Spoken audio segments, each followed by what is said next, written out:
이번 분석을 시작하기 앞서 투자 판단의 최종 책임은 투자자 본인에게 있다는 점을 명확히 말씀드립니다.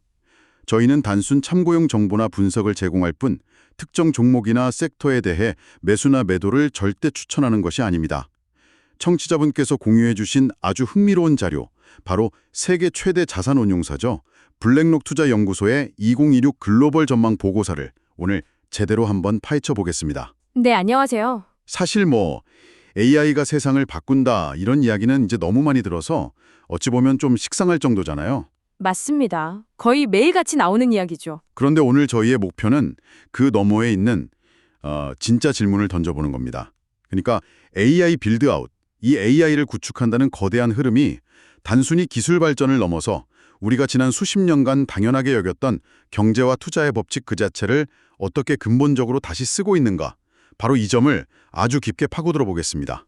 네, 바로 그 지점이 이 보고서의 진짜 핵심입니다. 보고서는 우리가 지금 자본 경량화의 시대에서 자본 집약적인 시대로 넘어가는 아주 거대한 패러다임 전환의 한복판에 있다고 진단하고 있거든요. 자본 경량화에서 자본 집약적으로요? 네, 지난 수십 년간은 소프트웨어나 플랫폼 기업들처럼 사실 물리적인 자본이 그렇게 많이 필요 없었잖아요. 그런데도 엄청난 성장을 이룰 수 있었죠. 그렇죠. 아이디어와 코드만 있으면 됐으니까요. 하지만 이제는 데이터 센터, 전력망, 또 반도체 공장처럼 정말 막대한 물리적 인프라 투자가 성장의 전제 조건이 되는 시대로 바뀌고 있다는 겁니다. 그야말로 게임의 룰이 완전히 바뀌고 있는 거죠. 와, 자본 경량화에서 자본 집약적으로의 전환이라 정말 모든 것의 전제가 바뀌는 그런 느낌이네요. 맞습니다. 그렇다면 이 거대한 변화의 물결 속에서 어떤 기회가 피어나고 또 우리가 미쳐보지 못했던 새로운 리스크는 무엇인지, 그리고 가장 중요하게는 이 새로운 게임의 룰에 맞춰서 우리 투자 전략을 어떻게 다시 짜야 할지, 오늘 그 답을 한번 찾아보겠습니다.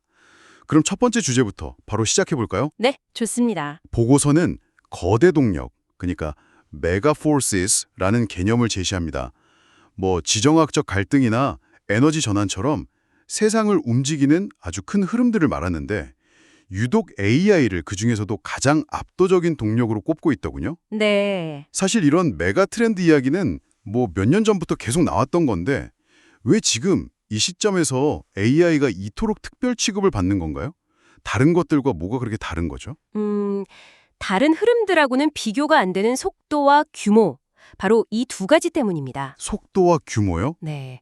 예를 들어서 저탄소 사회로의 전환, 이거 물론 엄청 중요하죠. 하지만 수십 년에 걸쳐서 아주 점진적으로 진행되는 프로젝트잖아요. 그렇죠. 굉장히 장기적인 이야기죠. 하지만 AI 구축은 다릅니다.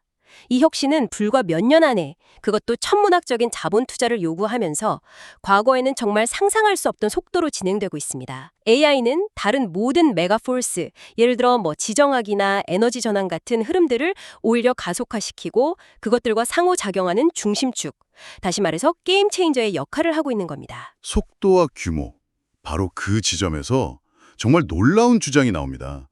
지난 150년간 증기기관, 전기, 인터넷 같은 정말 엄청난 혁명들이 있었잖아요. 네, 인류사를 바꾼 혁신들이었죠. 그런데 그런 혁명 속에서도 미국 경제가 깨지 못했던 연평균 2% 성장률이라는 단단한 벽이 있었다고 하는데요. 그런데 AI가 인류 역사상 최초로 이 벽을 돌파할 수 있다, 이런 성장 돌파 가능성을 언급하고 있어요. 솔직히 이건 거의 공상과학 소설처럼 들리기도 하거든요. 하하, 그렇죠. 좀 과감한 주장이긴 합니다. 아니, 수많은 혁신이 못했던 일을 AI가 해낸다니 그게 정말 가능한 이야기일까요? 이론적으로는 충분히 가능한 시나리오라는 게 이 보고서의 분석입니다.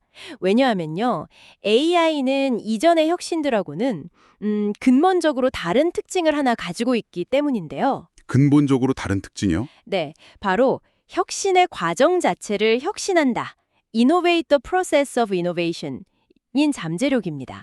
혁신의 과정 자체를 혁신한다.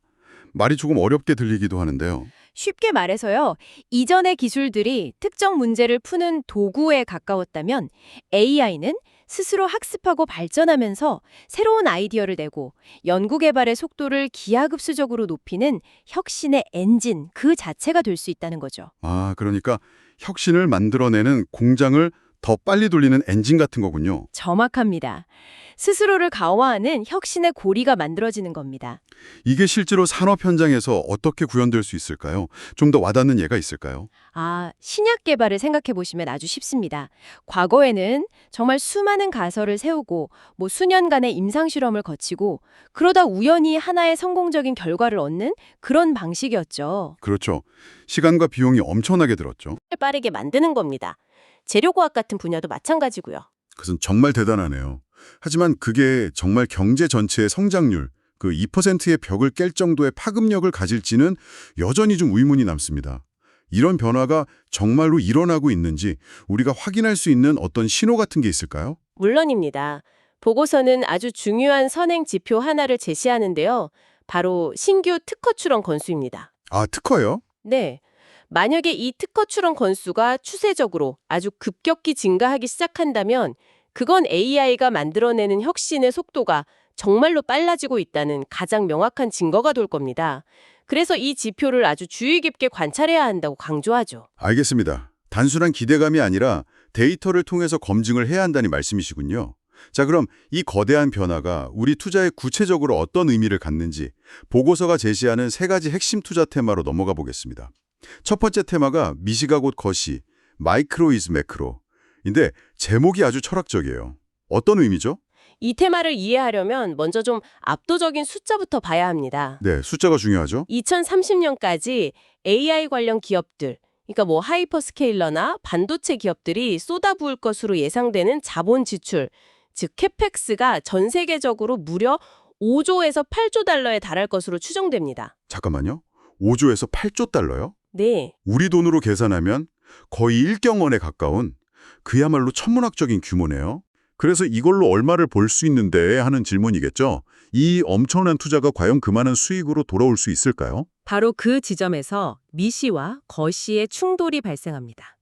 먼저 미시적 관점, 즉 개별 기업 입장에서 한번 보죠. 네, 기업 입장에서요. 월가의 애널리스트들은 이들 하이퍼스케일러 기업들의 기존 사업 성장을 바탕으로 AI가 추가로 벌어들일 연간 수익 증가분을 약 1.6조 달러로 예측합니다. 잠깐만요. 계산을 좀 해보죠. 최대치인 8조 달러를 투자해서 연간 1.6조 달러의 수익이 추가된다면 네, 이거 투자자본 수익률 ROI가 그렇게 매력적으로 보이진 않는데요. 순수하게 사업적인 관점에서 보면 이거 너무 과잉 투자 아닌가요? 정확하게 보셨습니다. 그게 바로 미시적 관점의 딜레마입니다. 합리적인 수익률로 여겨지는 한 9에서 12% 정도를 정당화하기엔 다소 부족하죠. 개별 기업의 재무제표만 뜯어보면 이거 너무 무리하는 거 아니야? 하는 의문이 들 수밖에 없는 구조입니다. 그렇죠. 하지만 여기서 거시적 관점을 도입하면 이야기가 완전히 달라집니다. 어떻게 달라지죠? 만약에 말이죠. AI가 앞서 말한 성장 돌파를 정말 일으켜서 미국 경제 전체의 생산성을 높이고 그 결과로 연간 GDP 성장률의 1.5%포인트를 추가로 기여한다고 가정해 봅시다. 1.5%포인트요? 네. 이건 미국 경제 전체의 파이를 연간 약 1.1조 달러만큼 키우는 효과를 낳습니다. 이건 개별 기업의 매출이 아니라 경제 전체에 창출되는 부가가치죠. 이 정도의 거시경제적 효과라면 8조 달러라는 투자를 충분히 정당화하고도 남는다는 겁니다. 이것이 바로 거시적 관점의 정당성입니다. 아, 이제 좀 이해가 되네요. 그러니까 AI 인프라 투자는 경제 시스템 전체의 효율을 높이는 뭐랄까 일종의 사회 간접 자본 투자와 비슷한 성격을 띈다는 거군요. 아주 좋은 비유입니다. 맞습니다. 그렇다면 핵심적인 딜레마는 이것이겠네요. 경제 전체에 창출된 그 막대한 가치가 과연 맨 처음에 그 인프라를 구축하기 위해서 천문학적인 돈을 쓴 기업들에게 얼마나 돌아갈 것인가? 이 불확실성이 가장 큰 리스크겠군요. 바로 그 점입니다. 거시적인 수혜와 미시적인 수익 실현 사이의 이 격차와 불확실성, 이것 때문에 이제는 단순히 AI 테마에 그냥 묻어가는 투자가 아니라 이 치열한 경쟁 속에서 진정한 승자와 패자를 가려내는 능동적인 투자, 액티브 인베스팅의 중요성이 그 어느 때보다 부각되는 겁니다. 그렇군요. 결국 옥석 가리기가 훨씬 더 중요해지는 시대가 온다는 거네요. 맞습니다. 그런데 그 막대한 투자를 위한 자금, 그 8조 달러는 다 어디서 나오는 걸까요? 기업들이 가진 현금만으로는 부족할 텐데요. 그 지점이 자연스럽게 두 번째 테마인 레버리징 증대, 즉 부채 이야기로 연결되는 것 같네요. 네, 정확합니다. AI 투자는 구조적으로 시간적 불일치 문제를 안고 있습니다. 시간 쪽 불을치요. 네, 데이터 센터 건설이나 에너지 인프라 같은 막대한 투자는 지금 당장, 즉 선행, 프론트 로드 되어야 합니다. 돈이 먼저 들어가야 하죠. 하지만 그 투자로 인한 본격적인 수익은 몇 년 뒤에나 가능한, 즉 후행되는 구조입니다. 아, 돈은 지금 쓰는데 버는 건 나중이라는 거군요. 그렇죠. 이 사이에 자금 공백, 보고서에서는 이걸 파이낸싱 험프, 즉 자금 조달의 고비라고 표현하는데 이걸 넘기 위해 결국 외부에서 돈을 끌어올 수밖에 없습니다. 빚을 내야 한다는 거죠. 대형 기술 기업들이 이제 빚을 내기 시작한다는 거군요. 그런데 여기서 좀 걱정이 됩니다. 이미 팬데믹을 거치면서 각국 정부, 즉 공공부문의 부채도 사상 최고 수준이잖아요. 맞습니다. 이미 엄청나죠. 이런 상황에서 민간 부채까지 급격히 늘어난다면 금융 시스템 전체가 훨씬 더 위험해지는 것 아닌가요? 이건 뭐 불에 기름을 붓는 격 같은데요? 보고서는 바로 그 점을 아주 날카롭게 지적합니다. 민간과 공공부문의 부채가 동시에 증가하면서 금융 시스템 전체의 취약성이 증폭된다는 거죠. 취약성이 증폭된다. 네, 정부는 불어난 이자를 감당해야 하고 인플레이션을 관리해야 하는 압박에 시달리는데 여기에 민간의 거대한 자금 수요까지 더해지면 어떻게 될까요? 시장의 금리는 구조적으로 높은 수준을 유지할 가능성이 커집니다. 고금리 시대가 계속 된다는 거네요. 그렇습니다. 이렇게 되면 예기치 않은 외부 충격, 예를 들어 지정학적 리스크로 인한 채권 수익률 급등 같은 사태가 벌어졌을 때 금융 시스템이 훨씬 더 취약한 구조가 되는 겁니다. 작은 충격에도 크게 흔들릴 수 있다는 거죠. 그렇다면 이런 환경 변화가 우리 투자자들에게 주는 시사점은 뭔가요? 돈의 가치가 구조적으로 비싸지는 시대가 온다는 건데 그럼 기존의 투자 공식은 다 버려야 하는 건가요? 예를 들어서 전통적인 안전자산으로 여겨졌던 장기국채 같은 건 어떻게 되는 거죠? 핵심은 앞으로 상당 기간 자본 비용이 구조적으로 높아진다는 점을 인정해야 한다는 겁니다. 과거 제로금리 시대의 공식은 이제 정말 통하지 않죠. 네. 이런 분석을 바탕으로 블랙록은 장기 채권을 보유함으로써 얻는 추가적인 보상, 이걸 기간 프리미엄이라고 하는데 이게 현재로서는 불충분하다고 판단합니다. 그래서 장기 미국 국채에 대해서는 전술적으로 비중을 축소, 언더웨이트할 것을 제안합니다. 잠깐만요. 블랙록이 장기 미국 국채의 비중을 줄이라고요? 이건 마치 화재보험을 해지하라는 말처럼 들리는데요. 수십 년간 포트폴리오의 가장 확실한 방어막이었잖아요. 그만큼 시대가 변했다는 아주 강력한 신호로 봐야 합니다.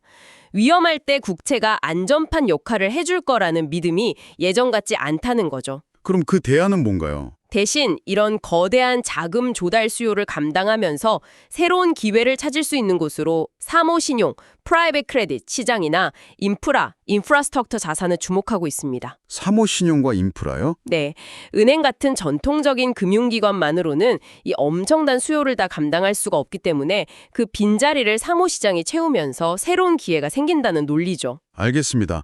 전통적인 안전자산의 룰이 깨지고 그 대안으로 사모시장이 부상한다. 정말 큰 변화네요. 그렇다면 가장 근본적인 투자의 원칙, 바로 분산 투자는 어떻게 되는 건가요? 마지막 세 번째 테마인 분산 투자의 신기루, 다이버시피케이션 미라지를 보면 이 원칙마저 흔들리는 것 같은데요. 유효하지 않다기보다는요, 분산 투자의 개념 자체를 다시 생각해야 한다는 의미에 가깝습니다. 개념을 재정의해야 한다. 네, 지금 주식 시장을 한번 보세요. 시장 전체의 수익률이 점점 더 AI라는 단 하나의 공통된 동인에 좌우되고 있습니다. S&P 500 지수 내에서도 상위 소수 기술 기업들의 영향력이 막강해지면서 시장 집중도는 갈수록 심해지고 상승에 동참하는 종목의 수, 이걸 시장의 폭이라고 하는데 이게 점점 좁아지고 있죠. 아, 소수의 종목만 계속 오르는 현상이요? 맞습니다. 그렇다면 제가 예전처럼 빅테크 비중이 너무 높으니까 다른 섹터나 다른 나라 주식을 사서 위험을 분산해야지라고 생각하는 것이 이제는 현명한 분산 투자가 아닐 수도 있다는 뜻인가요? 보고서는 바로 그 점을 지적합니다. 현재와 같은 환경에서 AI라는 이 거대한 흐름에서 벗어나려는 시도는 더 이상 안전을 위한 분산이 아니라는 겁니다. 분산이 아니다. 그럼 뭐죠? 오히려 시장의 가장 강력하고 지배적인 동인에 정면으로 반대하는 거대한 규모의 능동적 베팅으로 봐야 한다는 거죠. 그만큼 큰 리스크를 감수하는 행위라는 뜻입니다. 와, 이건 정말 충격적인 관점이네요. 위험을 피하려고 한 행동이 사실은 더 큰 위험을 감수하는 베팅일 수 있다니. 그럼 투자자들은 어떻게 해야 하죠? 그냥 모두가 똑같이 소수의 기술주에만 투자해야 하나요? 그건 더 위험한 거 아닌가요? 보고서는 두 가지를 강조합니다. 첫째, 포트폴리오에 명확한 플랜 B를 갖춰야 한다는 겁니다. 플랜 B요. 네, AI 주도 강세장이 꺾이는 것 같은 시장의 근본적인 변화가 감지될 때 신속하게 방향을 전환할 준비, readiness to pivot quickly가 항상 되어 있어야 합니다. 둘째는 진정한 분산 효과를 찾아야 한다는 겁니다. 네, 금리 상승으로 장기 국채의 효용성이 감소한 만큼 AI라는 시장의 공통 동인과 상관관계가 낮은 진정으로 고유한 아이디오싱크레틱 수익을 제공할 수 있는 자산을 찾아야 한다는 겁니다. 그리고 그 대안으로 블랙록은 다시 한번 사모시장, 프라이빗 마켓을 지목하고 있습니다. 알겠습니다. 세 가지 테마를 종합해보면 AI가 만들어낸 세상은 기회도 크지만 동시에 부채 리스크와 시장 집중 리스크로 인해서 훨씬 더 다루기 힘든 곳이 되었다는 거네요. 네, 변동성이 훨씬 커진 시장이죠. 지금까지는 주로 금융과 투자 전략 관점의 이야기였는데 이런 거대한 변화에는 분명 현실적인 제약, 그러니까 물리적인 한계도 있을 것 같습니다. 네, 그렇습니다. 그리고 현재 AI 구축의 속도를 결정하는 가장 강력하고 가장 큰 제약 요인으로 바로 에너지가 꼽힙니다. 에너지요. 전력 문제 말씀이시군요. 맞습니다. 2030년까지 AI 데이터 센터가 소모할 전력이 현재 미국 전체 전력 수요의 15%에서 20%를 차지할 수 있고요.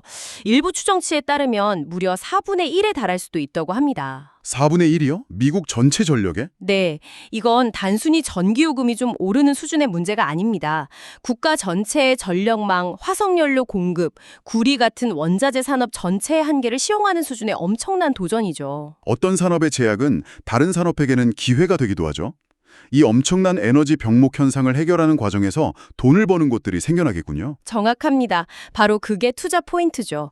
이 에너지 병목 현상은 노후화된 전력 시스템을 현대화하고 전력망을 확충하고 또 변압기나 케이블을 공급하는 기업들, 그리고 구리 같은 핵심 광물을 채굴하는 기업들에게는 정말 막대한 투자 기회를 제공합니다. 그렇군요. 제한적인 이런 환경에서 미래 에너지 프로젝트에 필요한 자금을 조달하는데 사모자본이 다시 한번 중추적인 역할을 할 것으로 예상됩니다. 계속해서 사모자본의 역할이 강조되네요. 자, 그럼 또 다른 리스크, 지정학적 문제로 넘어가 보죠. AI가 이제는 기술을 넘어서 안보 문제와도 직결되고 있죠. 특히 미중 패권 경쟁이 격화되면서 이 부분도 중요해졌을 것 같은데요. 맞습니다. 이제 AI는 단순한 기술이 아니죠. 미중 경쟁 구도 속에서 미래의 경제적 그리고 군사적 우위를 결정할 핵심 기술로 간주되고 있습니다. 국가의 명운이 걸린 문제가 된 거군요. 그렇습니다. 이는 AI 구축을 단순한 기술 경쟁을 넘어서 국가 안보 및 방위 문제로 격상시킵니다. 최근 나토 동맹국들이 국방비 지출 목표를 GDP 대비 2%에서 5%까지 상향하자는 논의가 나오는 것과 맞물려서 AI를 활용한 국방 시스템이나 사이버 안보 분야에서 중기적인 투자 기회가 만들어질 수 있습니다. 금융 시스템 자체의 미래에 대해서는 어떤 점을 주목해야 할까요? 보고서에서 토큰화를 언급하던데 이건 단순히 비트코인 같은 암호화폐 이야기를 하는 건 아니겠죠? 네, 그보다 훨씬 큰 그림입니다. 특히 스테이블 코인의 확산을 주목해야 합니다. 스테이블 코인요? 네, 보고서는 스테이블 코인이 단순히 국경 간 결제를 편리하게 하는 수단을 넘어서 자국 통화가 불안정한 신흥국 EM에서 미국 달러에 대한 접근성을 높여주는 일종의 대안 화폐로 기능할 가능성을 시사합니다. 아, 달러를 대체하는? 아니, 달러에 접근하는 새로운 통로가 된다는 거군요. 맞습니다. 이건 은행 같은 전통적인 금융 중개자를 거치지 않는 새로운 금융 시스템의 예고편이라고 볼 수 있는 거죠. 거대한 변화의 시작입니다. 지금까지 이야기가 주로 미국 중심이었는데 그렇다면 다른 신흥 시장에는 어떤 기회가 있을까요? 이 거대한 흐름에서 소외되는 건 아닌가요? 두 가지 관점에서 기회를 찾을 수 있습니다. 첫째는 지정학적 파편화로 인한 공급망 재편, rewiring of supply chains의 수혜입니다. 탈중국 공급망 재편요. 네, 중국 중심의 공급망에서 벗어나려는 움직임 속에서 멕시코, 브라질, 베트남 같은 국가들이 새로운 생산 기주로 주목받고 있지 않습니까? 여기서 기회가 생기는 거죠. 그중에서도 보고서가 장기적으로 특별히 긍정적으로 보는 국가가 있나요? 네, 바로 인도입니다. 인도요? 젊고 확장하는 거대한 노동력, 빠른 디지털화, 그리고 미중 갈등 속에서의 지정학적 탄력성, 이 세 가지를 강점으로 꼽습니다. 그래서 인도 주식에 대한 비중 확대를 통해서 신흥시장 주식 전반에 대한 긍정적인 시각을 유지하고 있습니다. 주식뿐만 아니라 채권은 어떤가요? 신흥시장 채권 역시 매력적인 투자처로 평가하고 있습니다. 과거와 달리 개선된 경제 체력과 정책 규율을 보여주고 있다는 점이 긍정적입니다. 자, 오늘 정말 방대한 내용의 보고서를 깊이 있게 살펴봤습니다. 마지막으로 정리를 좀 해볼까요? AI 구축은 단순히 새로운 기술의 등장이 아니라 막대한 자본을 필요로 하는 거대한 패러다임의 전환이다. 네, 그렇습니다. 그리고 이 전환은 투자와 수익의 불일치, 부채 증가로 인한 시스템의 취약성, 그리고 전통적인 분산 투자의 개념마저 바꿔놓고 있다. 이렇게 요약할 수 있겠네요. 맞습니다. 동시에 에너지만은 물리적 제약과 미중 갈등이라는 지정학적 리스크를 동반하고 있죠. 하지만 바로 그 리스크가 역으로 에너지 인프라, 방위산업, 그리고 이 모든 자금 조달의 핵심이 될 사모시장에서 새로운 기회를 만들고 있습니다. 결국 핵심은 더 이상 과거의 낡은 투자 공식에 안주해서는 안 되며 이 거대한 변화의 본질을 정확히 이해하고 능동적으로 대응해야 한다는 것입니다. 좋습니다. 마지막으로 이 분석을 들으신 청취자분께서 혼자 조용히 곱씹어 볼 만한 질문을 하나 던져주시죠.